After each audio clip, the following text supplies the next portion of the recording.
Why are we here? It sounds like the beginning of a joke the universe forgot to finish. A question so old it echoes through every cracked cathedral and every child's bedroom ceiling at 3 a.m. when sleep won't come. We ask it as if it has a single answer. One tidy little revelation waiting at the end of the sentence.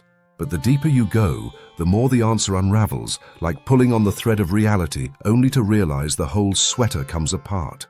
And what's left in your hands isn't an answer, but a mirror. On the surface, the answer seems simple, clinical even. We're here because molecules learned to make copies of themselves. Some combinations survived better than others. Natural selection played sculptor with its chisel of time.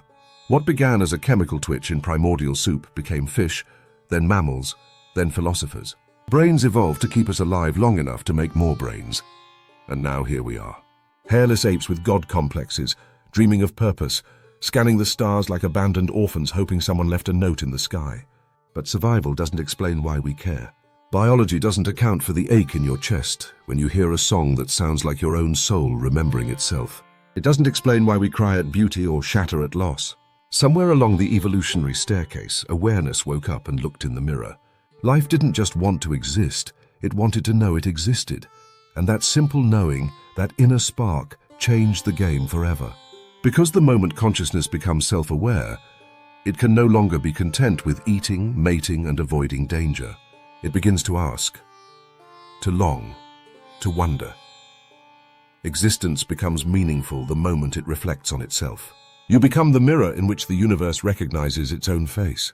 You become the echo in the infinite's throat, asking itself through you what it means to be. So why are we here? Because awareness wanted a vantage point. Because the cosmos needed eyes to witness its own unfolding. Because life isn't just a phenomenon, it's a conversation. And we're the question marks at the end of every sacred sentence. We are the punctuation in the poem of being. Without us, the page remains blank, not empty, but unread. But even that explanation is just a layer. Peel it back and you find something stranger, something ancient and holy hiding beneath the logical bones of science and philosophy. We are here because the infinite, left alone in its perfection, longed to feel something. Not out of need, there's no hunger in infinity, but out of the unbearable stillness of being everything and nothing at once. It shattered itself to create contrast.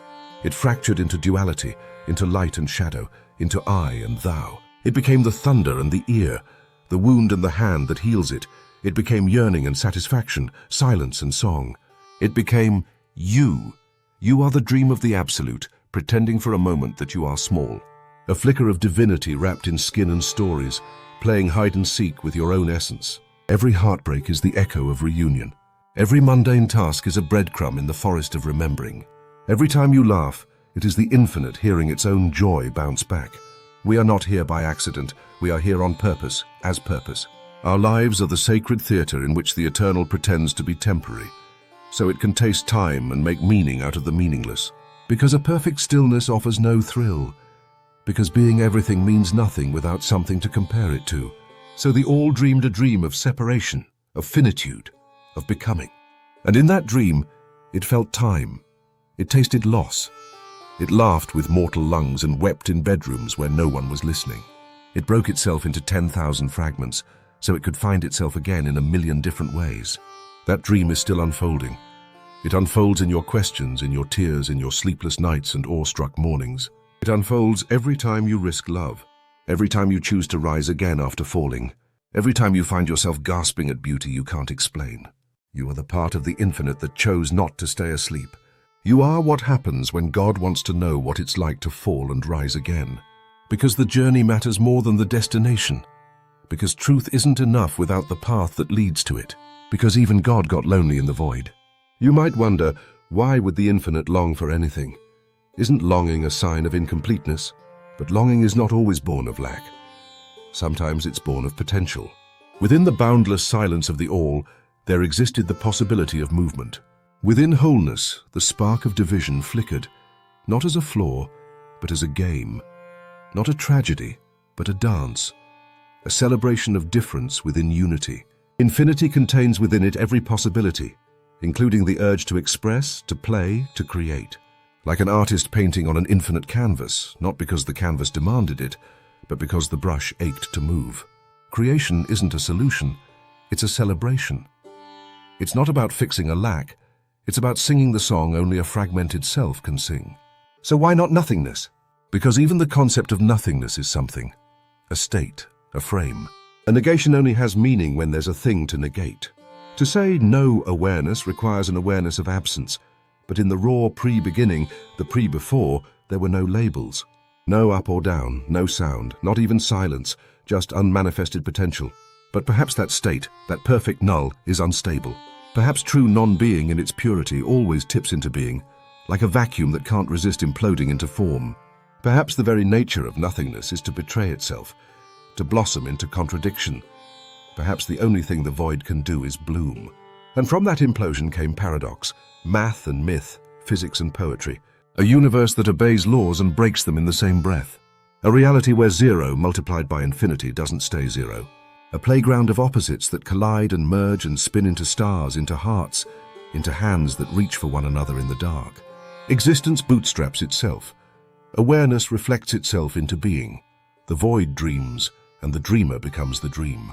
You are not separate from that process. You are the process. You are the ripple in the sea of unknowing, a mirror in which the unnameable sees itself and grins. You are the moment the silence remembers it can sing.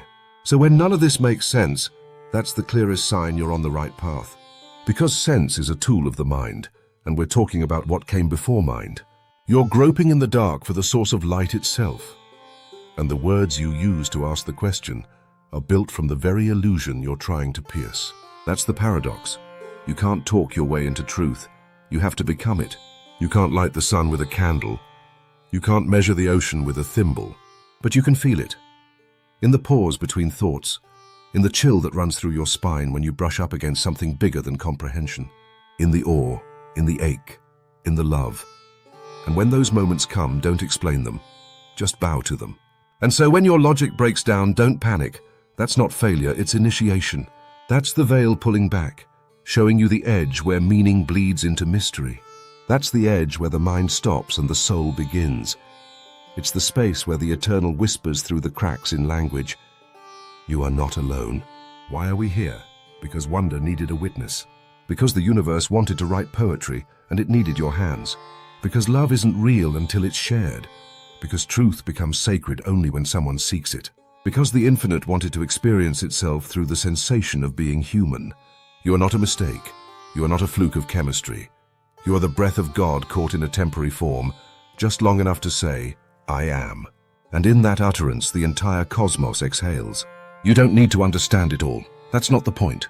The point is to be here, to feel it, to weep at sunsets, to hold another soul like a sacred flame, to fall, to rise, to forget, to remember, to participate in the grand ritual of becoming. You are not lost in the void. You are the void remembering how to dance. You are the infinite daring to be fragile. You are stardust, yes. But you are also the fire that forged the stars. So walk softly, burn brightly, and when the question arises again, and it will, smile at it like an old friend. Because you no longer need to chase the answer. You've already become it. You are the riddle, the answer, and the silence between them. You are why we are here. Thanks for watching. If you found value in this video, please remember to like, share, and subscribe, and we'll see you next time.